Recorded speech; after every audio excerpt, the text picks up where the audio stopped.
1957 সালে প্রতিষ্ঠিত হয় পাবনার ভাঙ্গুড়ার ঐতিহ্যবাহী অষ্টমনীষা উচ্চ বিদ্যালয়। তবে দীর্ঘ ঐতিহ্যের এই প্রতিষ্ঠানটি এখন খবরের শিরোনামে, তাও আবার শিক্ষক নিয়োগের অনিয়মের অভিযোগে। শিক্ষা মন্ত্রণালয়ের পরিদর্শন ও নিরীক্ষা অধিদপ্তর এক প্রতিবেদনে উঠে এসেছে চাঞ্চল্যকর তথ্য। 2020 সালে 12 মার্চ পরিদর্শক রাকিবুল হাসানের করা নিরীক্ষায় বিদ্যালয়ের 7 জন শিক্ষকের নিয়োগে গুরুতর অনিয়মের প্রমাণ পাওয়া গেছে। দীর্ঘ যাচাই বাছাই শেষে 2025 সালের 31 আগস্ট তিনি নিরীক্ষা প্রতিবেদন দাখিল করেন। প্রতিবেদনে তাদের বেতন ভাতা বাবদ সরকারি কোষাগার থেকে নেওয়া 1,17,05,917 টাকা ফেরতের সুপারিশ করা হয়েছে। প্রতিবেদনে উল্লেখ করা হয়েছে, প্রধান শিক্ষক মোহাম্মদ আনসার আলীর নিয়োগের জন্য প্রয়োজনীয় 12 বছরের অভিজ্ঞতার ঘাটতি ছিল।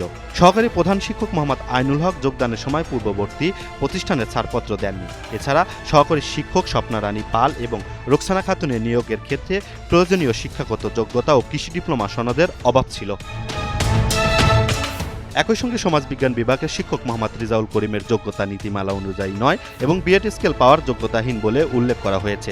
তালিকার অন্য দুজন শরীরচর্চার শিক্ষক মোহাম্মদ আলীর সনদ অগ্রহণযোগ্য এবং ইসলাম ধর্ম শিক্ষক মোহাম্মদ হামিদুর রহমান প্রয়োজনীয় সনদ উপস্থাপন করতে পারেননি। 14 জন শিক্ষকের মধ্যে যদি 7 জনই অবৈধ নিয়োগপ্রাপ্ত হয়, তাহলে আমরা এই প্রতিষ্ঠান সুনামধন্য একটা প্রতিষ্ঠান, এই প্রতিষ্ঠানের কাছ থেকে আমরা কি আশা করতে পারি? আমাদের ছেলেমেয়ের ভবিষ্যৎ এখন দাঁড়া যাচ্ছে কোথায়?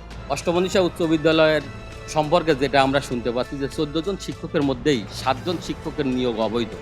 এটা এলাকাবাসী সহ শিক্ষার্থীদের মধ্যে একটা ব্যাপক হতাশা সৃষ্টি করেছে।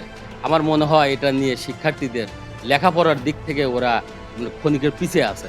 নিয়োগের ব্যাপারে যে কথাটা আসছে, এর কারণে অষ্টমনীষা ইউনিয়ন, অষ্টমনীষা উচ্চ বিদ্যালয়ের পড়ালেখা এবং ছাত্রছাত্রীদের মধ্যে একটা বিরূপ মন্তব্য সৃষ্টি হয়েছে।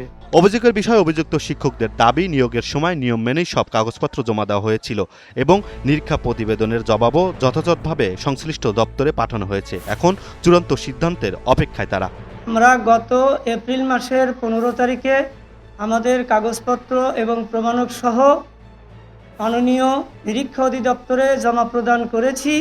মাননীয় নিরীক্ষা অধিদপ্তর এখনও কোনো সিদ্ধান্ত গ্রহণ করেন নাই এবং আমাদেরকে আর কোনো চিঠিপত্র প্রদান করেন নাই।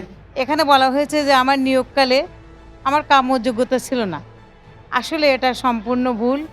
আমার কাম্য যোগ্যতা ছিল, আমার আদ্য মধ্য উপাধি সবগুলোই সার্টিফিকেট ছিল, কিন্তু এই বিষয়ে এটা সম্পূর্ণ অপপ্রচার এবং সেই সার্টিফিকেটগুলোও আমার আছে। আমার বিরুদ্ধে যে অভিযোগ আনা হয়েছে এটা সম্পূর্ণ হলো ভিত্তিহীন, কারণ ওই সময় হলো আমার কাছ থেকে কোনো সার্টিফিকেট হলো চাওয়া হয়নি এবং আমি ওটা হলো সে প্রদর্শনও করিনি। আমার যেটা ছাড়পত্রের ভুল ধরছিল সেটা মনে করেন যে ওই তথ্যটা চাইছিল, বট সেটা জবাব আমি সেইভাবে জবাবটা আমরা লিখে দেখি, জবাবের প্রেক্ষিতে যেটা আসে সেটাই। এ সংক্রান্ত কোনো চিঠি এখনও উপজেলা মাধ্যমিক শিক্ষা কর্মকর্তা পাননি। চিঠি পেলে মন্ত্রণালয়ের নির্দেশনা অনুযায়ী প্রয়োজনীয় আইনগত ব্যবস্থা গ্রহণ করা হবে বলে জানান তিনি। 7 জন শিক্ষক কর্মচারীর বিরুদ্ধে যে বিধি বহির্ভূত নিয়োগের বিষয়টি উত্থাপন করেন, যেটা আমি হেডমাস্টারের মুখ থেকে শুনেছি, কিন্তু অফিসিয়ালি কিছু চিঠিপত্র মধ্যে জানতে পারিনি।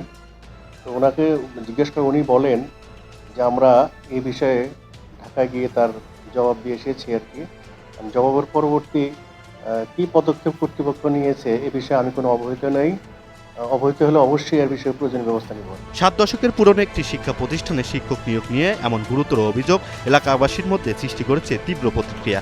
শিক্ষাঙ্গনের স্বচ্ছতা এবং জবাবদিহিতা নিশ্চিত করতে এখন শিক্ষা মন্ত্রণালয়ের পরবর্তী পদক্ষেপের দিকেই তাকিয়ে আছেন এলাকাবাসী।